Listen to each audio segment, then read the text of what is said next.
This podcast is recorded on the traditional and unceded territories of the Musqueam, Squamish, Tsleil-Waututh, and Coquitlam peoples. British Columbia, I've seen your mountains high, seen your pretty rainbows and your blue crystal skies, watched your winding rivers as they flow around the bend. To me you're not a stranger, you'll always be a friend. Coming to you from the West Coast, this is Politicos. Today is September 18th, 2025. I'm Scott Lundebaum. And I'm Ian Bushfield. On today's show, this time it's the BC Conservatives who are having membership difficulties. And in Ottawa, the Parliament, the House of Commons, has returned and there are shakeups and more is coming. Support the show at patreon.com/politicos. We will not be saying anything about Charlie Kirk because we don't want to have our show cancelled. I'll just say that off the top. And also, it's not Canadian politics. Really isn't. Despite some Conservative MPs' membership statements. Let's start here in BC. The BC Conservatives are in the midst of a leadership review of John Rustad. They are doing it in the most bizarre primary style possible, where one constituency by another through, I think this has been going on for 9 months, has voted whether or not to keep him.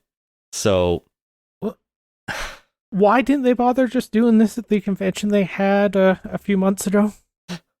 Because this is more chaotic and fun, and it lets him go constituency to lobby, I guess, his members and try and win support. I don't know, Scott. It's weird.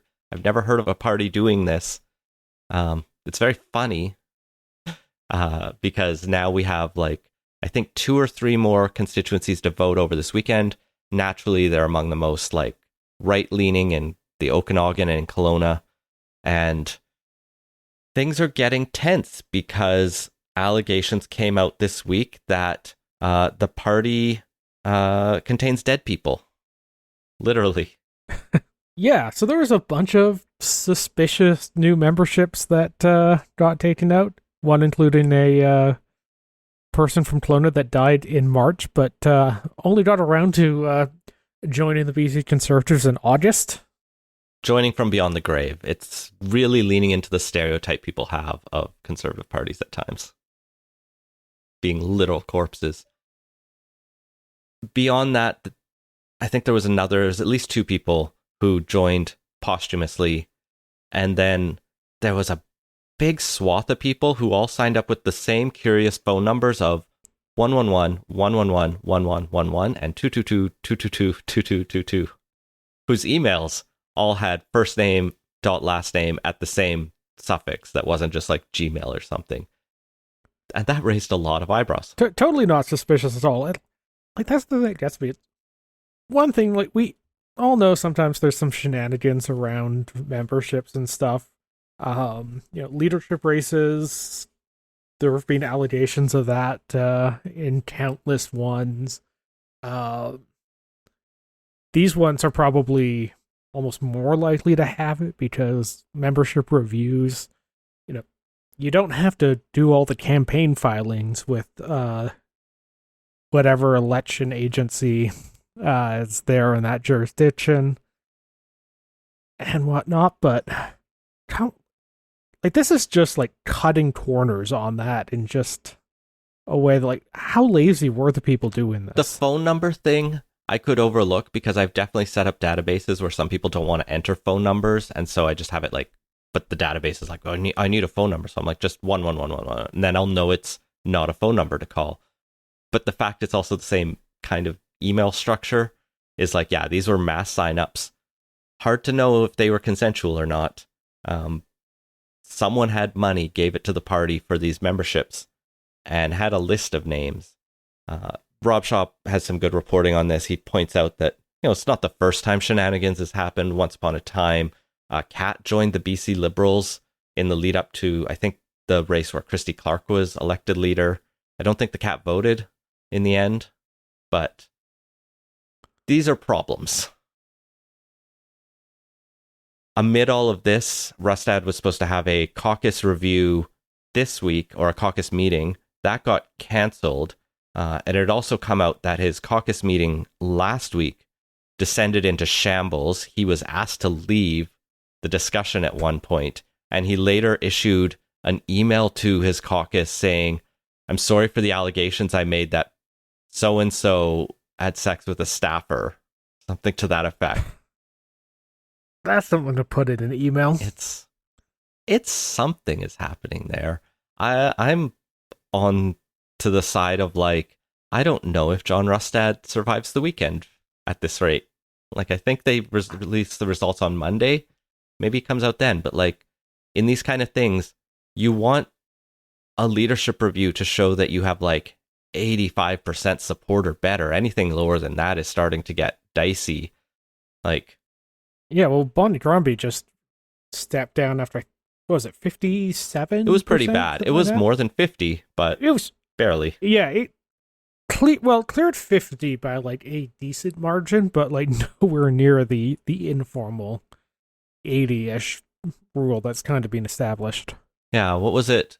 Ralph Klein got 55% in 2006, and that definitely ended him. There's been people who've gotten... it was the Joe Clark one that really set the precedent on that one. Yeah, you need to get a decent amount. Ed Stelmack got 77% in 2006, and I think that ended him. So I struggle to see how this chaos is happening.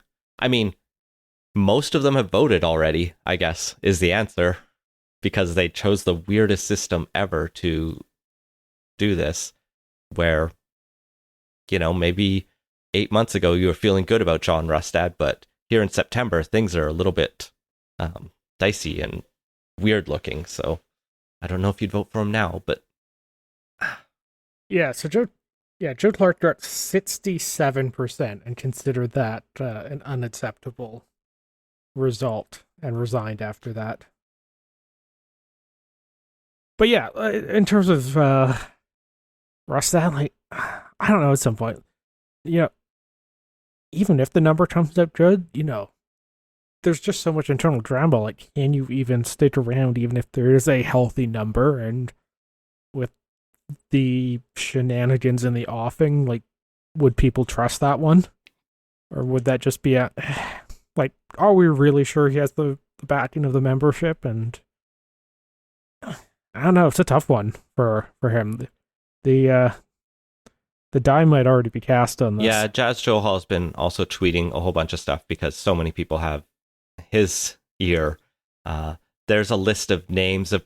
He seems to be like the go-to person. Yeah, if you're on the center right and you want to get your stuff out there, call up Jazz. He'll put it out there. He'll verify it, it seems. But he's got like a list of names who are already being floated for interim leader, another list that's being floated for people who should run for the next leader. Oh, so the party treasurer just left. Yeah. Unexpectedly. No clear reason for that. It's fascinating. It's a giant mess.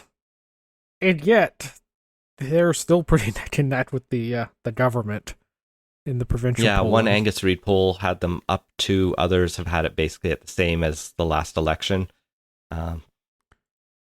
Be curious to see what a united Conservative Party with no internal drama was doing right now, but here we are. And like, yeah, I don't know, if I was the NDP, I'd be worried about that, because, you know, if that shambolic mess is basically tying them right now, what does that mean if something goes sideways for the government, or the opposition kind of gets its feet under them? Yeah, it goes sideways. Like, their updated fiscal numbers that show our deficit for this year is going to be $11.6 billion, $665 million higher than budget, and our deficits will be $12.6 billion next year and $12.3 billion the year after, which is quite a bit. If you're the person voting on the deficit, you're already not voting for the NDP. There might have been someone who was like, you know what, 8 or 9 for a couple years, I'm okay with that. 12 for each of the next 3 years, when I'm not seeing, things get better. Like, there's BCGEU is on strike. Teachers and school districts are complaining about funding. Hospital wait times and closures are still happening. The $10 a day childcare that was promised is just now like, it's more affordable than it was. Like, we're not even getting the things we were promised. Housing is still unaffordable, although maybe that's coming down just by I think market slowdowns. Yeah, I think that's the bigger problem here. Isn't it so much it's the deficit, it's the what do we get for it? Because, revenues are up significantly compared to when the government took power. Spending's up quite a bit, the deficit is up. And all the while, there isn't all that much to show for it. Like you said, it's not like there's been any big deliverable that has come out in the last few years, and despite putting more money into, health and education and those ministries, you're not seeing a huge amount of results on the ground for it. So that's where I think the real political liabilities are, rather than the headline number. On the specifics for this update, there have been a few substantive changes to our fiscal position. Obviously, the world, but even more specifically, generally the carbon tax probably didn't help. Put a big hole in revenue. We did actually do slightly better than expected on corporate income taxes, but most notably, they've banked the tobacco settlement all in this year. That is supposed to go over 10 years, or they at least banked a couple years of that in this year, rather than kind of spread it out as most accounting methods would have you do. Right, there's some creative accounting going on here. So, and that settlement is a big chunk of money that they put in this year. So that deficit could actually be bigger if you rearranged how that money gets paid out. But that's for the Auditor General to eventually yell at the province, as they always do when these kind of numbers come out, because the Auditor General and province have never seen eye to eye on accounting tools. Like, the province is still investing a lot in capital spending, and I think the way their budget financing works is that kind of the deficit includes that, versus the federal government, when we talk about their upcoming budget, is going to really try to distinguish capital and operating costs, and maybe that's what the province needs to do. And if that can show, look, our operating deficit is actually pretty small. I don't know that it is. I haven't dug deep enough into these numbers to feel that, but then you can at least say it's an investment in the province. But maybe the operating budget's still big and we're in trouble. Oh, if they keep on up their labor costs, it will be bigger. And yeah, we'll have to see how EB approaches these numbers, both in the fall and with next year's budget. Because, man, he's only like a couple years into being premier, but it kind of feels like he's at that stage Christy Clark was near the end, where he's just out of ideas. And like, why are you in power? And when you don't have a good answer to that, British Columbians aren't happy. Yeah, well, I mean, Christy Clark was in for a year-ish before she ran that re-election campaign. And then pretty soon after that, they started to hit the we're all out of ideas and we're just kind of chugging along point. So honestly, it's not even all that different for EB here. They're on a pretty similar trajectory.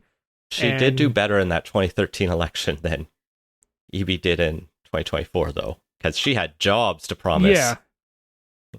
Well, also, she's like just a really skilled retail politician in a lot of ways that obviously had gotten a little rusty by the time the 2017 one came around. But what was it, that voter encounter at a grocery store or something that went a little sideways? But I think just in general, Christy Clark has more political chops than EB does when it comes to campaigning. But yeah, regardless, it's the case that I think the BC NDP government, it potentially, it's a little early to say, but in hindsight, we might look back at this as around the point they started their terminal decline, and having the unfortunate fiscal situation where there's not a lot of room to take on new stuff, but all the money's getting soaked up by big expensive programs that aren't necessarily delivering the goods for British Columbians just puts them in a difficult position on how to change course, even if there were a bunch of ideas out there. Man, cutting the carbon tax, that started as revenue neutral, and it didn't end as revenue neutral, but it was largely started by pairing it with a bunch of income tax cuts. Should have stayed revenue neutral. Yeah, if they wanted to keep it revenue neutral now, we would have to reinstitute some income tax hikes to offset the lost funding. But we didn't, so we just shot ourselves in the foot because, I don't know. At least he didn't issue that like check or income tax cut he was talking about. But man, what a guy, what a province. But he is trying to get us some money as a province, as he traveled to Ottawa this week to kiss the ring and beg Mark Carney for some money for the major projects that were just announced. As we talked about last week, BC is getting 2 of the first 5 major projects. Money for a focus on LNG Canada in Kitimat, Phase 2, and a copper mine. But there was few details about what actually is coming with the priority projects. And so EB went saying, we'd love money for those and other major projects in our province. I mean, it is the most traditional of Premier asks of the federal government is just give us more money for things. Also ferries. We don't get any money for ferries, or we get loans. Well, we get a low-cost loan. And yeah, EP's a little sour about that, but that's also a perennial complaint of BC. I keep saying Vancouver Island needs to separate and become its own province, and we'd instantly have a better deal. Or, well, I mean, the condition we got, so the Maritimes got the ferry service is one of their conditions of joining Confederation. We got a railroad out of it, but, you know, there's not a lot of passenger traffic going there, so we should, demand that the ferries be bumped up because Ottawa's not really holding it up its end on the passenger rail service. Or boost that back. Give me moderate speed. It's never going to be competitive, so Calgary. Let's get the. It's never going to be competitive with flying. If China can build rails all over the mountains, so can we if we actually tried. China has like 1 billion people, and that just makes the economics of high-speed rail. Because there are cities that neither of us have ever heard of that have 30 million people in them, and you generate a lot of traffic going between those on a high-speed rail that you don't get connecting to, like, couple million, if that, cities over 900 kilometers or so. It's unclear what Carney was willing to commit to, but at the very least, EB got his pitch in and got his photo op. He is much taller than Mark Carney. I saw one of the videos. I mean, you can say that about everyone. Yeah. Like, unless he's doing photo ops with Sean Fraser, I think they're the tallness is just going to stand out. Yeah, I mean, it's probably a successful political thing for him to do, but, you know, without actual real deliverables coming out of it, it's just a nice photo op. But I don't think anyone should have expected a lot extra. Well, after he finished with David Eby, Mark Carney got on a plane and headed to Mexico to sign a deal with President Claudia Sheinbaum. We've had a couple stories in the past week about trade situations after it's been really quiet for a while, and you kind of forget that we're still in this trade war with America. And what seems to have come out is after we had the August 1st deadline from Trump that came and went, talks kind of broke down, and we're just doing our own thing. We did cut some reciprocal tariffs on our own, I guess. It was kind of weird. And well, no, the U.S. had basically decided that at least the CUSMA compliant stuff, we're not going to tariff that. So we, in turn, dropped any of the retaliatory tariffs on stuff that fell under the trade deal. And not much else has happened on our trade front with the US. It seems like there's been some walkbacks from the we're going to get this great big deal to just like, well, we're just going to keep muddling along with one another for a few years and see how things get. I saw this weird story where the US ambassador or trade representative to Canada was musing that he'd hoped for some really big, all-encompassing deal covering security and trade and economics and other things. I was like, that sounds like a prelude to a 51st state kind of agreement.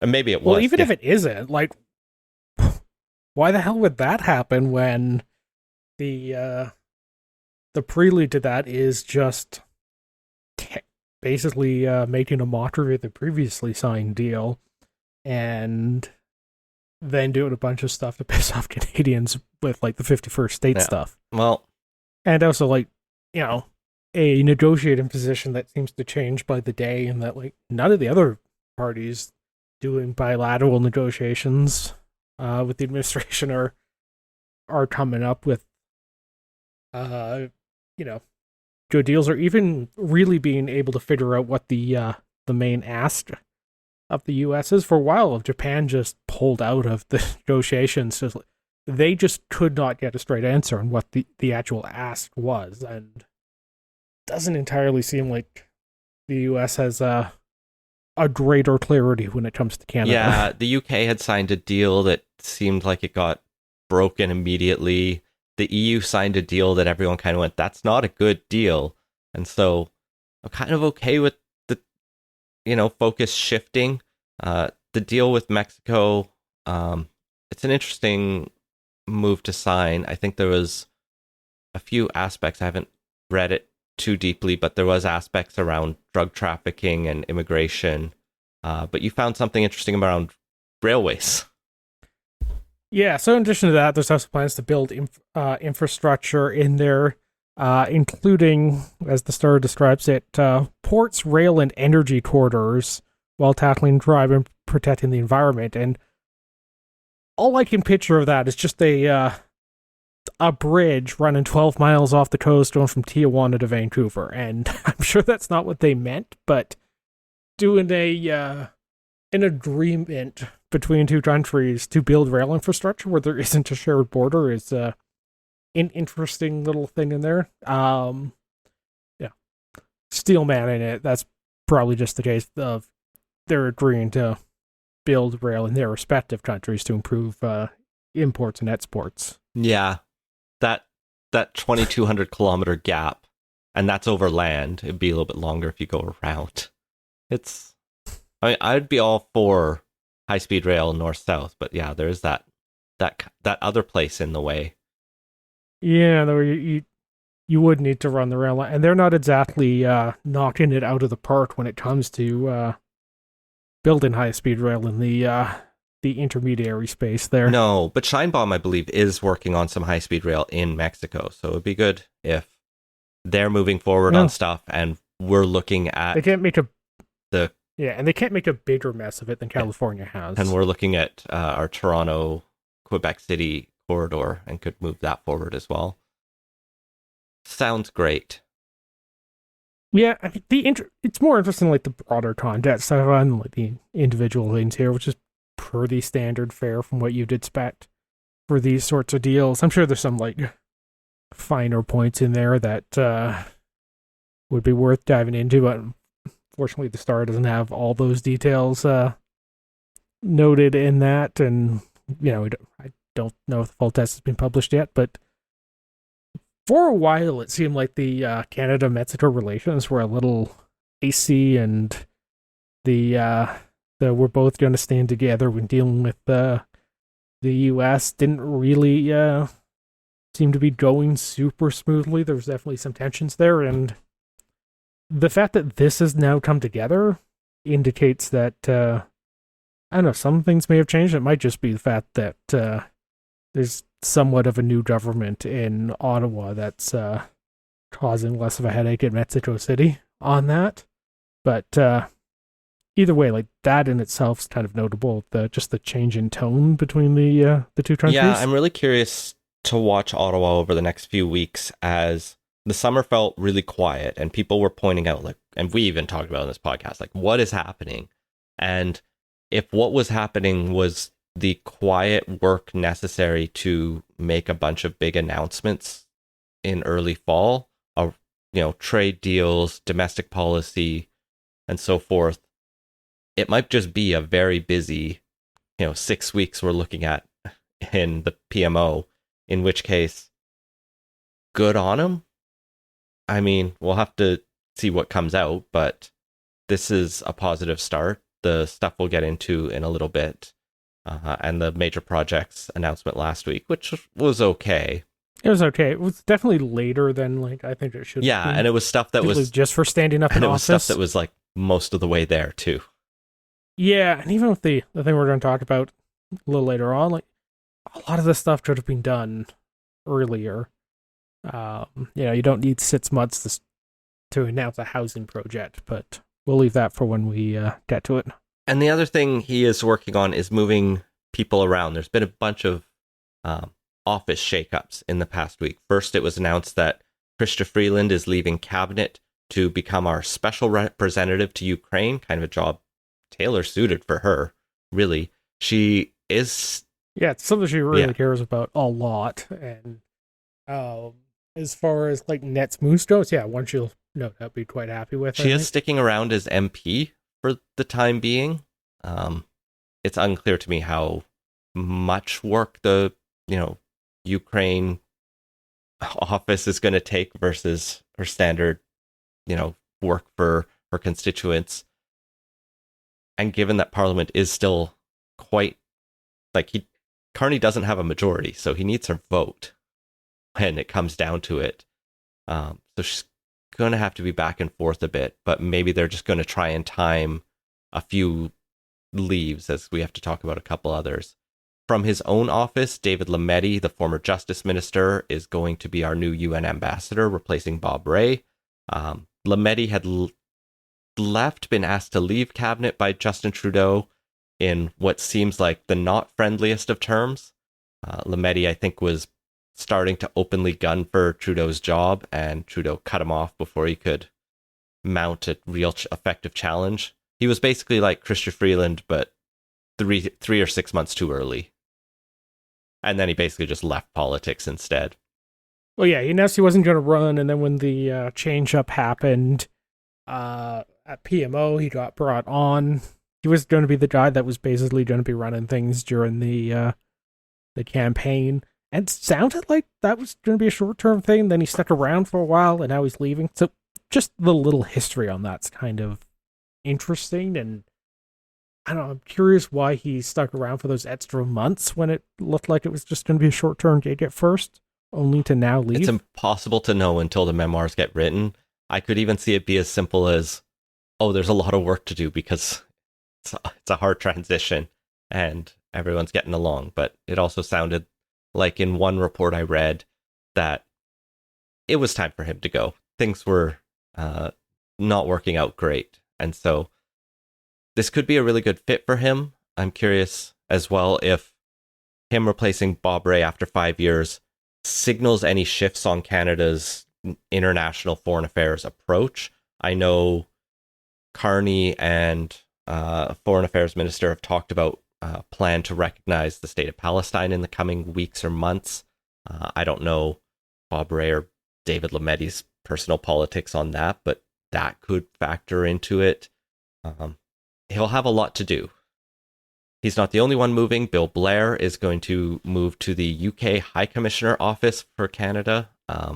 Nice cushy gig once held by Gordon Campbell and I think Stéphane Dion right now. Someone else there. Stéphane Dion's moving out of one role at least. Ralph Goodale is our High Commissioner to the UK. My apologies.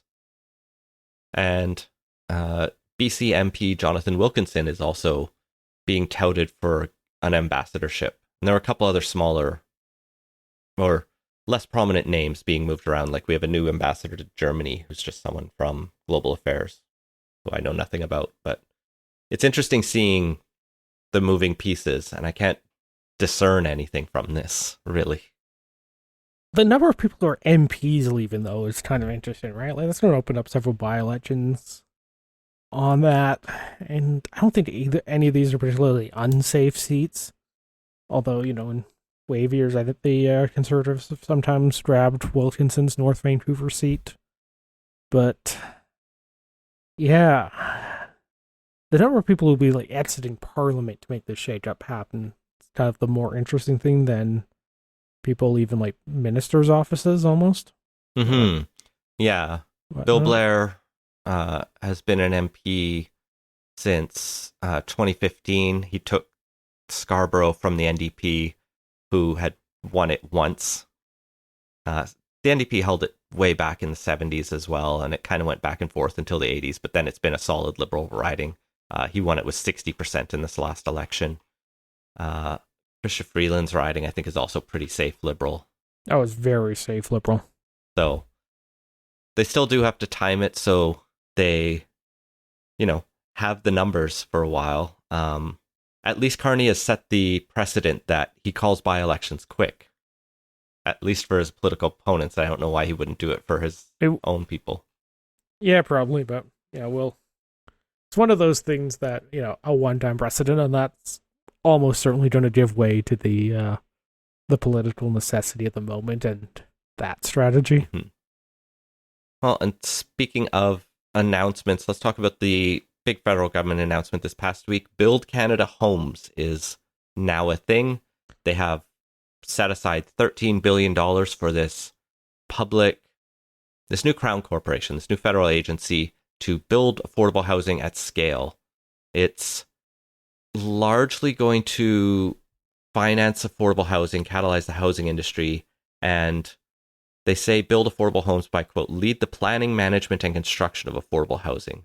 I don't know how much it's going to directly do versus it's going to take government land and find local developers to put things on it. They do highlight in their press release that the Canada Land, the Canada Lands companies is going to be transferred into Build Canada Homes. I think it's under CMHC right now. And so the database of all of the federal properties suitable for building housing, which is 88 federal properties, they say, spanning 463 hectares, the approximate size of downtown Ottawa, is going to be now in this new agency's hands to start doing stuff with. And the nice thing of that, of course, is no land costs. And in places like downtown Vancouver, that is like 80% of your housing costs sometimes. But depending on what you build. Although in this case, that's not going to be even an issue because Vancouver wasn't on the list of the first batch of cities that are going to be developed at new homes. Yeah, they announced a very small number of projects to start. I think 4,000 homes, was it? I'm trying to do this from memory. Yeah.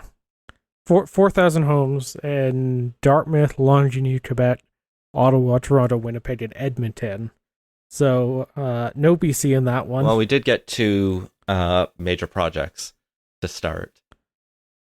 Yeah, but like of the list, like Toronto's the only one with anywhere near the same housing crisis as Vancouver on that. And yeah, those first 4,000 are going to be factory built homes, which, that's potentially, I think, the more interesting thing here is going to be trying to change up how homes are built. And I've mentioned this several times at the podcast before, but like one of the big problems with doing the prefab or factory built homes is that the development market is fairly cyclical. We've been in a long run up of housing prices, so you haven't seen as much of that in the last few years, but you're seeing that now with housing starts really falling off, particularly in Ontario. And when that happens, the very capital intensive factories tend to go bankrupt when there's not a steady demand of new housing starts to keep them occupied. So having a consistent buyer of last resort for that could be the thing that actually makes it somewhat feasible to pull off in Canada. Also, for all the talk of productivity and the rather lackluster productivity in the Canadian economy, or the growth of it, construction in particular has been a particularly terrible sector on that. By some measures, productivity in construction may have actually gone down, which would make it a rather exceptional industry on that front, and not in a good way.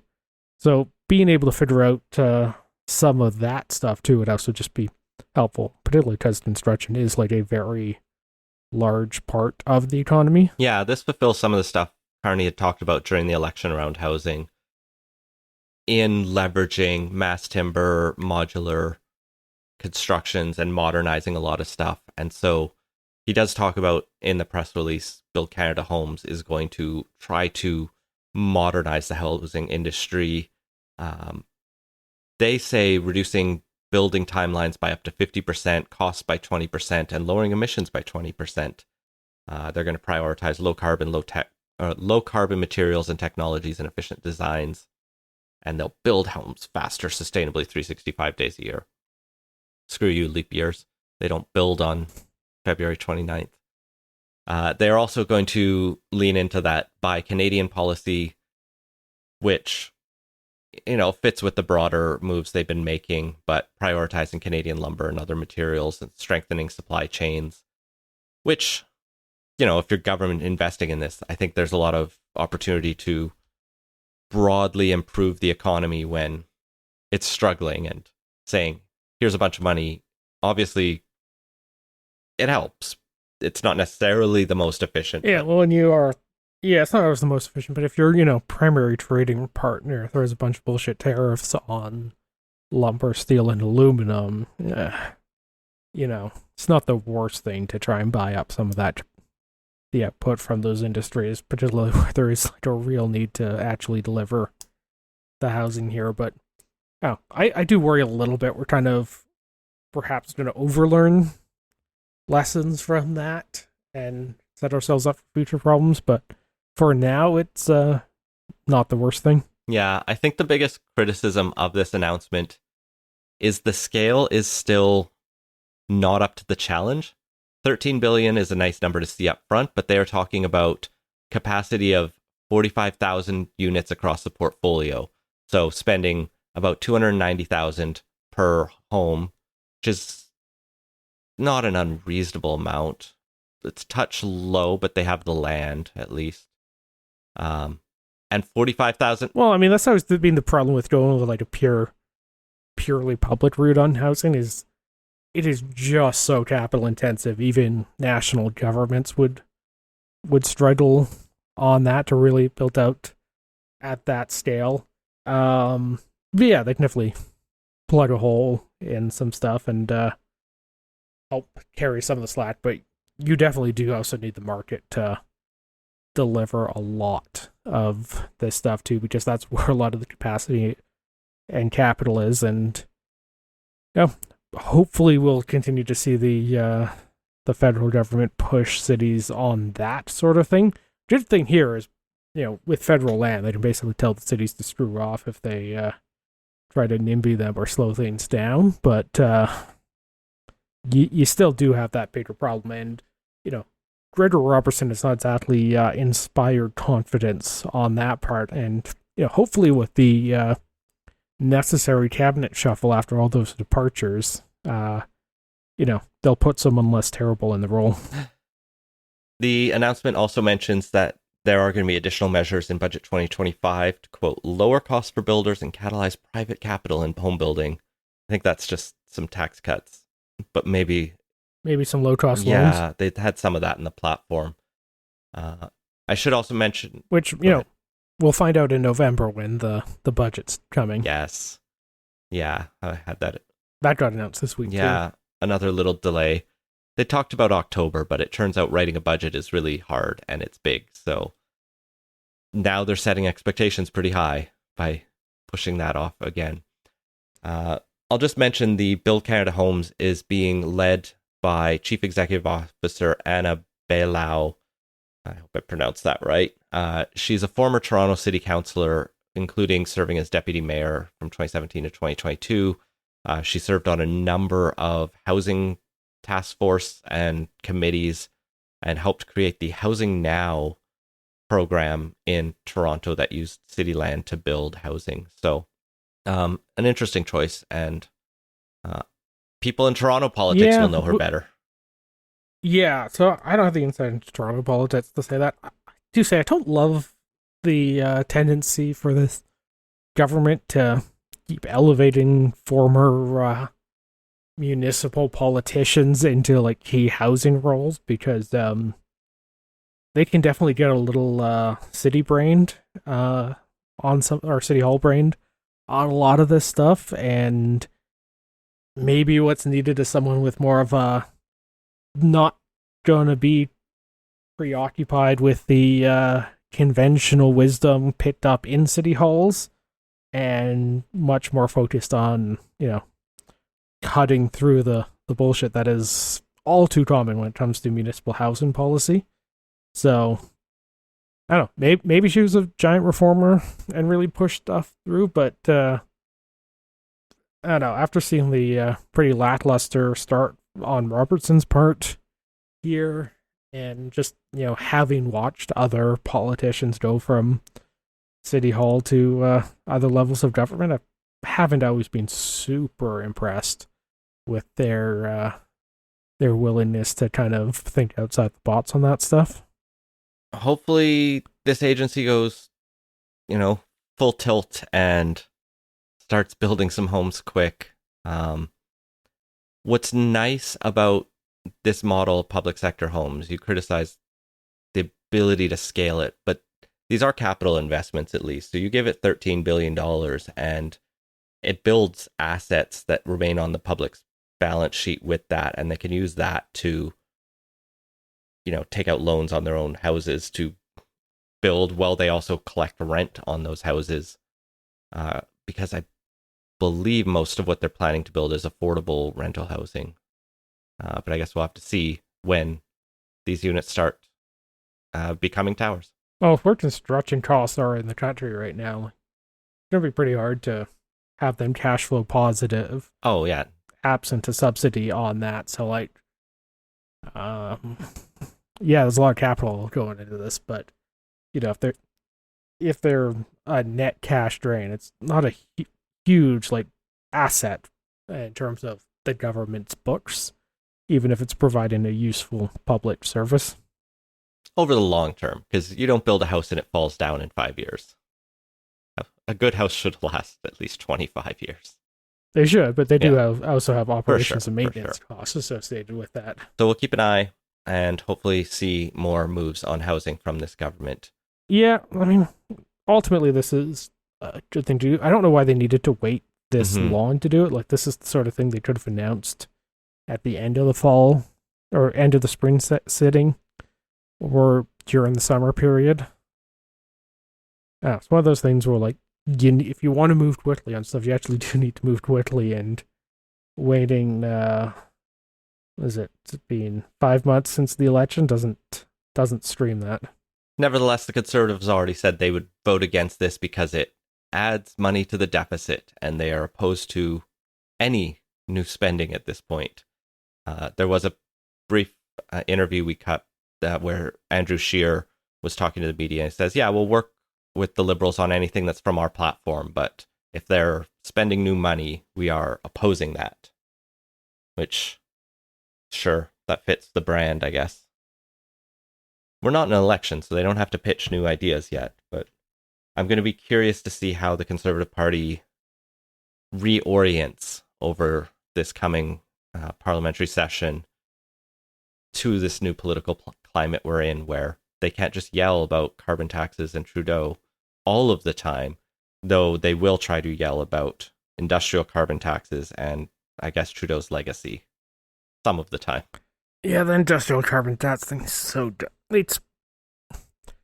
They're keep trying to squeeze juice out of this thing well after it's been worth the squeeze. Nobody cares about the industrial carbon tax. At least, nobody in sufficient quantities to matter politically. It's a waste of effort, and more to the point, every time they're talking about that, they're not talking about something that like actually does resonate with people, because they actually have some pretty strong positions that are more in line with the public is. Like before the election, they were driving a pretty hard line. Well, actually, I suppose I should say more before the change in leader and the sudden focus on the American relationship happen. They were driving a very hard line, very successfully on stuff like cost of living, public safety, and those sorts of things. And those concerns haven't gone away. But every time they talk about industrial carbon taxes instead of those is not just a wasted opportunity, but kind of a signal that they're not getting it. Also not getting it is Green Party members who would like to see change at the federal level. Elizabeth May has said that she will not stay on as leader in the next election. She is, I think, still planning to be an MP. But now... Just wait, that'll change in another little bit. Now she is apparently lobbying the internal apparatus of the party to let her stay on as leader, at least until the next one is chosen. There is factions within the Green Party that, for some reason, think Elizabeth May should get the fuck out of the way. They don't understand that the Green Party is her party, and they're the ones in the way. I mean, it is basically the Elizabeth May party at this point. It really shouldn't be if it's going to have a future. They really do need some generational changeover on this one and get new leadership in. If for no other reason than, Elizabeth May is getting up there in years. She only has so much more time where she's going to be able to be a politician and leading the party, and you don't want to not have the changeover happen before actuarially things catch up with the party. She is a full 8 years younger than the President of the United States, Scott. This is blasphemy. Yeah, that does not reassure me, considering the age of him or his predecessor, for that matter. Oh, it's...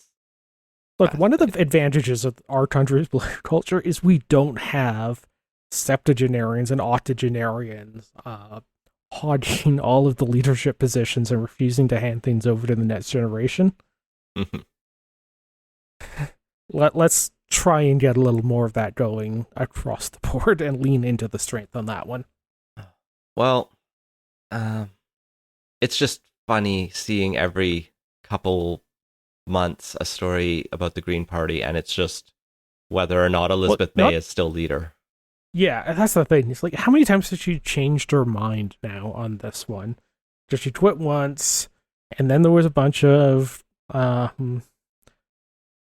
party shenanigans and like undermining of the Nets leaders. Then she came back, and then she's leaving, and now she's staying around a little bit longer. Like, just make up your damn mind already. She was elected leader of the Green Party in late 2006, served as leader until about 2020 when Annamie Paul took over.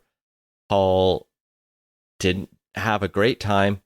Both internally and externally, things went really badly for the Greens under her leadership. She understandably rage quit, and then Elizabeth May came back in a joint leadership bid with Jonathan Pednall, and the kind of like rumor behind... Which then he quit. He cited health, and I think he's still... No, yeah, he was co-leader until April 30th of this year. Yeah, after the election. He resigned, taking responsibility for the loss, where he got under 10% in his riding in last place in Outremont. Like, I've heard it suggested Annamie Paul was May's handpicked successor or preferred candidate in that race, but then I've also heard it suggested that May's meddling undermined Paul's leadership and ability to actually modernize the party in any way, and here we are again. But yeah, anyway, just because they're the Green Party doesn't mean they have to recycle their leadership. No. I look forward to her running in 2 years after the next person flames out, though. And that has been Politicos. Find links to everything we talked about at politicos.ca. Support the show and get access to our exclusive Slack channel at patreon.com/politicos. Our intro music is Beautiful British Columbia by Serge Plotnikov. Politicos is a production of Leg and Boot Media. Audio editing provided by Jesse Woodward at listener-supported CHLY 101.7 FM in Nanaimo. Learn more at chly.ca.